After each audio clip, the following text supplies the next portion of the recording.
दोस्तों ये छोटा सा घर राधा का है। आइए देखते हैं आज राधा के घर में क्या होता है। यहाँ पर राधा के गैया है।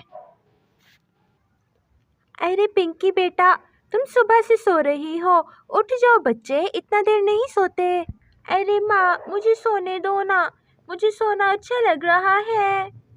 अरे बच्चे, सोना तो सबको अच्छा लगता है, लेकिन जल्दी उठ जाओ। और तुम्हें पता है कल मैंने तुम्हारे पापा से कहा था कि तुम्हारा एडमिशन करा दे। अब जल्दी तुम्हारा एडमिशन भी हो जाएगा। सच में माँ, मेरा एडमिशन हो जाएगा? हाँ ना बच्चे, तुम्हारा एडमिशन हो जाएगा। फिर उसके बाद तुम ढेर दिल लगाकर पढ़ाई करना, फिर तुम बड़ी अफसर बन जाना।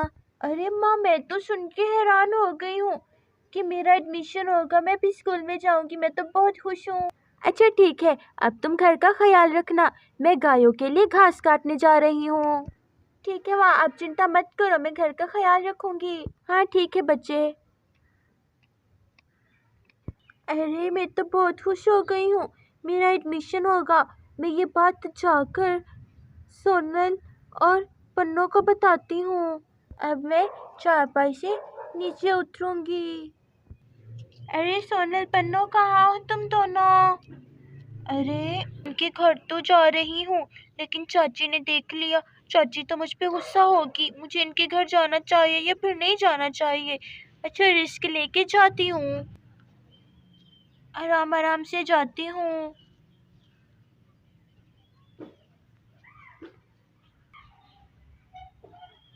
अरे सोनल, पन्नो, अरे बाप रे, देखो हमारे घर में पिंकी आई है। अरे हाँ देखो, पिंकी आ गई।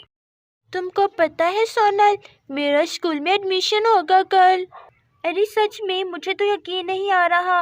तुम्हारा कल एडमिशन हो जाएगा, फिर उसके बाद तुम स्कूल जाओगी? अरे हाँ, अभी मुझसे मेरी माँ ने कहा कि तुम्हारा एडमिशन होगा, फिर उसके बाद तुम स्कूल जाओगी। अरे ये तो बहुत अच्छी बात है, मैं तो बहुत खुश हूँ। अरे सोनल, सुना तुमने? कल से ये भी हमारे साथ स्कूल जाएगी। अरे सोनल, लेकिन अभी मुझे ये नहीं पता कि मेरा तुम्हारा स्कूल में एडमिशन होगा या फिर किसी और स्कूल में। अरे चलो हम चाची से जाकर कहते हैं तुम्हारा एडमिशन हमारे स्कूल में ही करवाए वो। अरे काम कर कर के थक गई थी, अभी उठी हूँ और इन बच्चों ने इतना शोर क्यों मचा रखा है, कुछ समझ नहीं आ रही। मुझे ही जाकर देखना होगा। दो पल यहाँ पर चैन से नहीं रह सकती मैं तो। थोड़ी देर आराम करने के लिए क्या लेटो, इनका शोर शुरू हो जाता है। अरे तो यहाँ पर गरीबों के बच्चे आए हुए हैं। अरे लड़की, मैंने तुमसे कहा था ना मेरे बच्चों से दूर रहो, बार बार यहाँ पर आ जाती हो। मसला क्या है तुम्हारे साथ और तुम्हारी माँ के साथ? अरे माँ, इसे मैंने बुलाया था, ये खुद से नहीं आई। तुम मुझे मत समझाओ। और हाँ, तुम यहाँ से चलती बनो और दोबारा यहाँ पर मेरे बच्चों के साथ खेलने के लिए मत आना। जाओ यहाँ से तुम। ना तो मुझे तुम पंछी लगती हो और ना ही तुम्हारी माँ। आई बात समझ तुम्हें? यहाँ पर पिंकी बहुत ज़्यादा डर जाती है। सॉरी चाची, मैं फिर नहीं आऊँगी आपके घर। मैं नहीं आऊँगी यहाँ पर फिर कभी भी। यहाँ पर मेरी बहुत ज़्यादा डांटा मुझे चाची ने। और तुम दोनों के साथ क्या मसला है? हाँ, इसलिए मैंने तुम लोगों को ये जगह दी थी खेलने के लिए कि तुम बात बात पर उस गरीब की औलाद को यहाँ पर बुला लो। शर्म नहीं आती तुम लोगों को? जाकर तुम दोनों अपना होमवर्क करो, गरीब ना हो तो। अरे माँ ने कितना बुरे तरीके से बात की उससे, ये कितना गलत था ना। माँ को ऐसा नहीं करना चाहिए था। तुम्हें पता तो है माँ को वो अच्छी नहीं लगती, फिर उसे तुमने यहाँ क्यों आने दिया? तुम्हें पता तो है मैंने नहीं बुलाया था, वो खुद आई थी। अब वो क्या सोच रही होगी और चाची हमारे बारे में क्या सोचेगी? मुझे तो सुन के ही बुरा लग रहा है।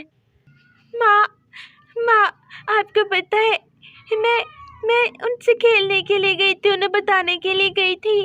तो माँ, चाची ने मुझे बहुत बुरे तरीके से मुझे डांटा, कहा कि मैं गरीब की औलाद हूँ, मैं उनके बच्चों के साथ क्यों खेलती हूँ। माँ, मैं गरीब क्यों हूँ? अरे मेरा बच्चा, मेरी गोद में सो जाओ, कोई अमीर गरीब नहीं होता। चाची गुस्से में थी इसलिए ऐसा कह दिया। तुम सो जाओ, तुम सोने की कोशिश करो।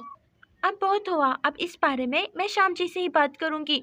वो मुझे कुछ कहती थी, इतना तो मैंने बर्दाश्त किया। अब अगर उसने मेरी बेटी के साथ भी वो बिहेवियर शुरू कर दिया तो मैं इसे कभी माफ़ नहीं करूँगी। इस बारे में मैं शाम जी से बात करूँगी।